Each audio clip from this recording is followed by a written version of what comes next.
Hello, Brick Sculptors, and welcome back to Brick Sculpts. This is Chris, and today we're going to talk about every LEGO builder's worst enemy. That's right, the square root of 2. And more specifically, we're going to talk about building at 45-degree angles, because these two things are incredibly closely related. Now, I've recently done a few videos on what I have termed sugar grids. If you haven't seen those, I highly recommend checking them out. I'll post it here as well as at the end of the video. I also did a video on Pythagorean triples, which I'll also post here and at the end of the video, both of which have given a lot of insight to angles and how we can really manipulate the LEGO grid. Now, in those videos I posted, I had a few attempts at trying to make 45-degree angles, none of which came up super successful, all because of our friend square root 2.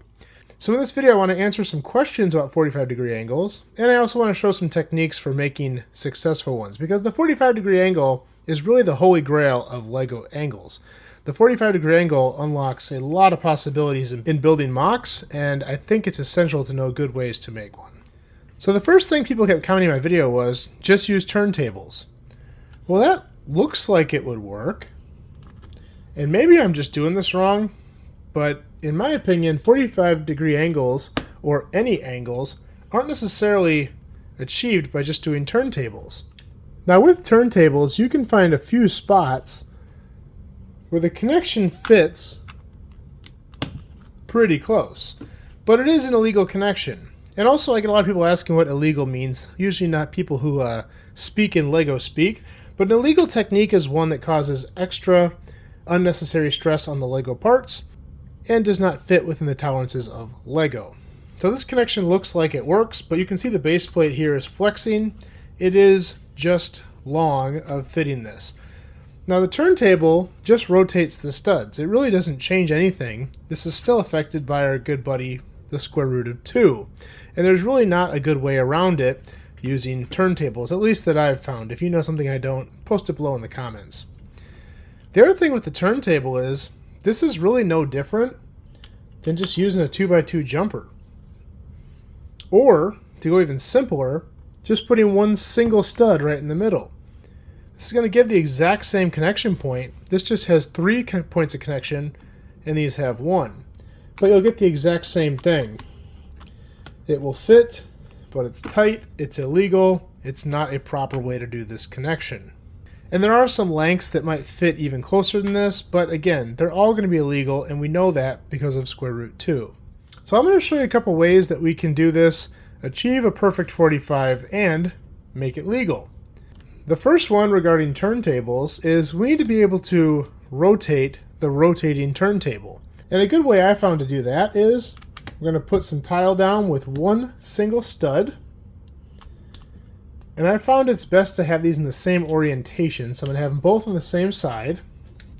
We're going to put our turntables on top of that, which will allow these to swivel, but also pivot and move, making them longer or shorter in length. Once we've done that, we can connect our same plate here. We have just a little degree of movement where we can connect it and correct for that angle, causing no stress on any of the LEGO parts, making a legal connection. Now you might be thinking, okay, well, you're getting a lot of stack height here. Well, yes and no. This particular part right here, number one, I have these doubled up because I didn't have a piece long enough, but even if it doubled up, this is as high as a Mills plate. So this technique right here can be built into a Mills plate just like this without having to adapt to anything. If you really need it to be shorter, you can go one shorter, and that's just the height of a brick. So it's not really that tall. Another way you can achieve this, it's a little more simple and kind of plays off of this one here, is just do 2x2 jumpers, but then add a second layer of 2x2 jumpers. This is going to allow rotation on 2 different points. You can rotate here, and the plate on top can rotate as well. So just like the last one with the turntables, connect these in the center, and you have that degree of movement here, but doesn't cause any stress. And this is the same height as the turntable here. Now, one limiting thing with these techniques is you have to keep them at this dedicated angle. So if you're trying to fit it in with a 45-degree plate, it may or may not line up. You have to experiment around with it. Later on, I'm going to show you some techniques to do the same type of thing, but you can move the angle, which is pretty cool. But before I do that, I want to go into a few other things with 45-degree angles and show you kind of why they work or don't work. So another very common thing that people would say in videos is to use hinges. And this seems like an obvious choice. But unfortunately, no matter at what interval I line these up, this distance is still going to be irrational. There are some points on this where these are going to fit kind of close. But because of square root 2 and knowing the math, we know that this is never going to be perfect because there are no perfect 45-degree Pythagorean triples. Now the next thing people often ask for is to use one of my favorite pieces, cursed piece number 1, 15706, the piece I just did the November challenge with. And same thing with the hinges. You put these on here, as long as you have the same given length here, you have a perfect 45, but they don't line up because they're irrational.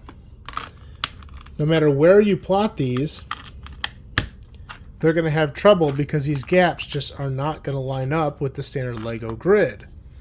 There are workarounds for that, but they're quite complicated, and I could recommend much better techniques than using these, at least in my opinion.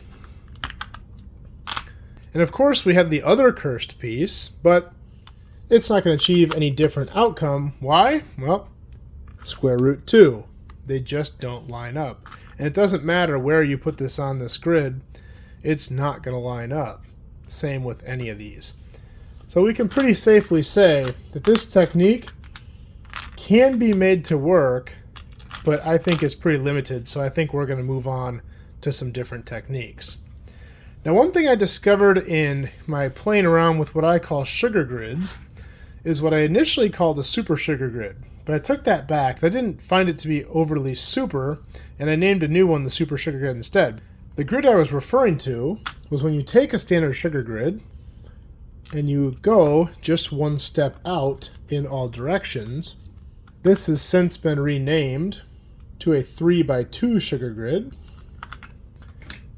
And then, of course, we can take our plate, line it up straight, move it over one stud, rotate, and connect. Now, there's nothing particularly special about this plate here, but if we add another layer on top, just like this,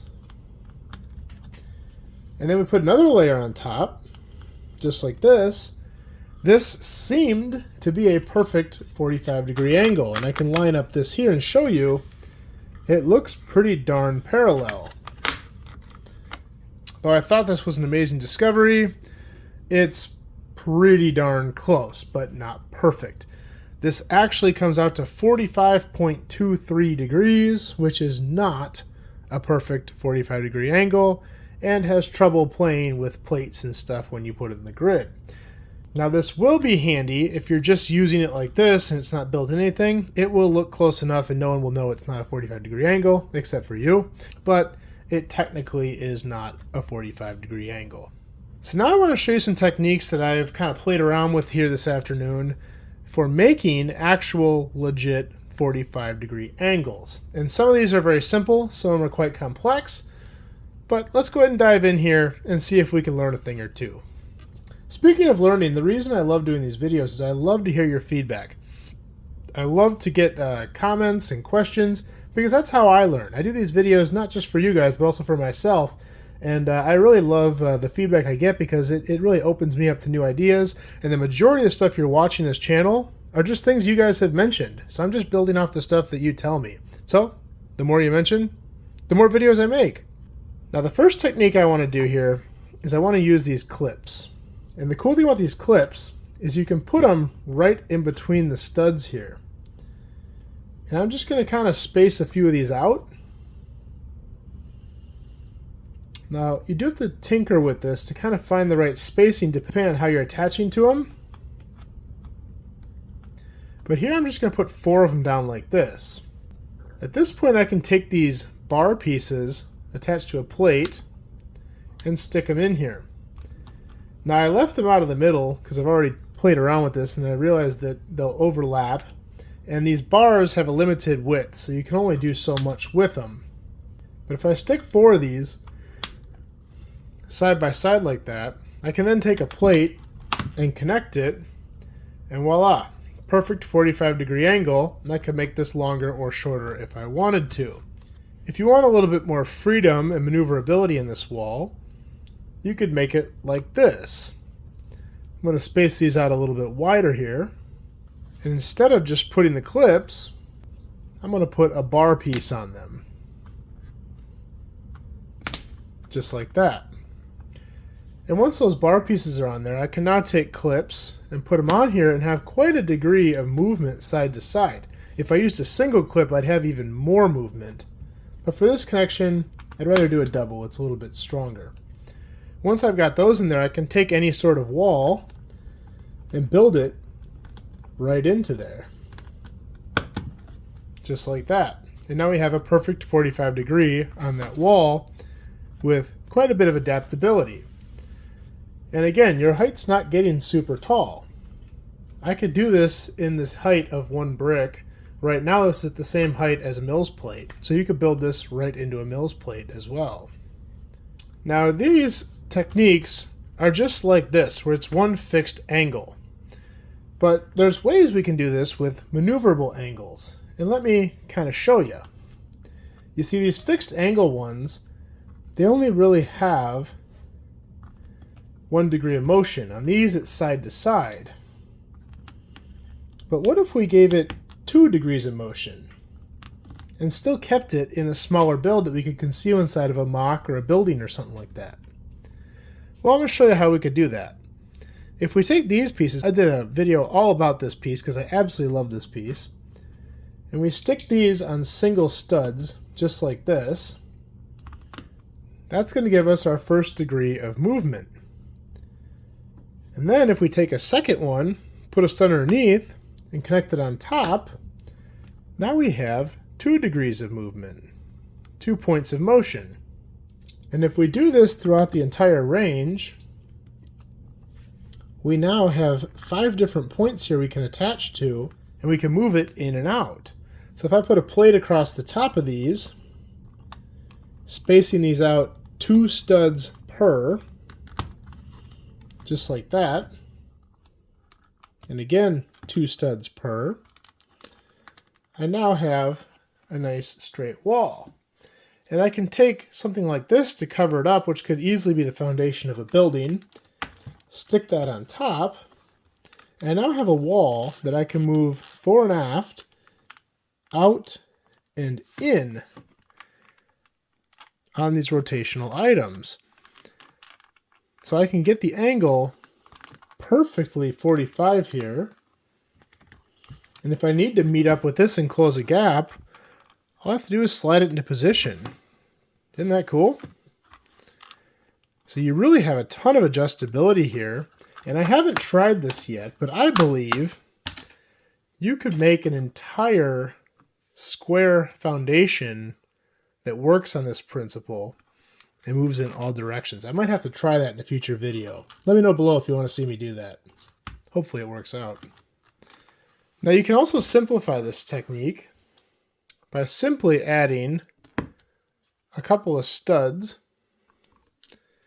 right in here, putting a couple of these rotational pieces in here, and this won't move in and out, but you can take this now and connect it to a standard length like this. I would use round because it'll allow you to clear this and make it not illegal. Gives it a lot more motion. But there, we can move this side to side a little bit, but it lines up really nice on the grid.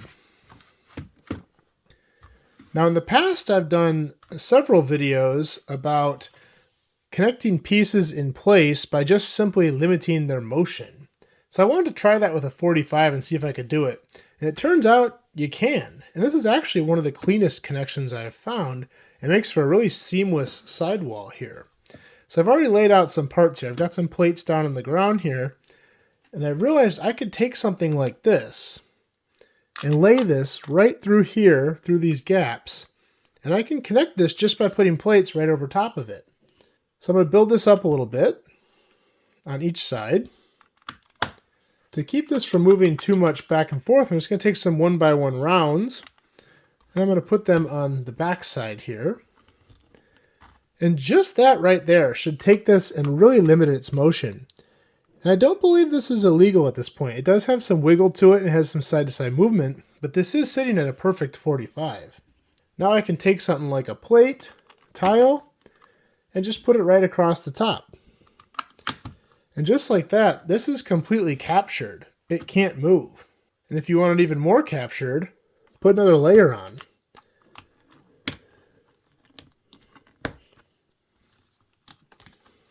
And once you've done that, it's locked in.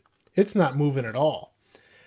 And the cool thing is you have a lot to build off here. So if you want to do kind of walls that come together and then meet at a 45, you could do this and have a really seamless transition. You can build on all these surfaces and make for a really seamless wall. So I think that's a pretty cool technique. Well, I hope you guys liked this video. I hope you guys found this informative. If you have any questions, please feel free to leave them below. If I missed anything or got anything wrong, please let me know below in the comments. If you like this video, please like and subscribe. I'm going to do more just like this in the future, and we will see you next time.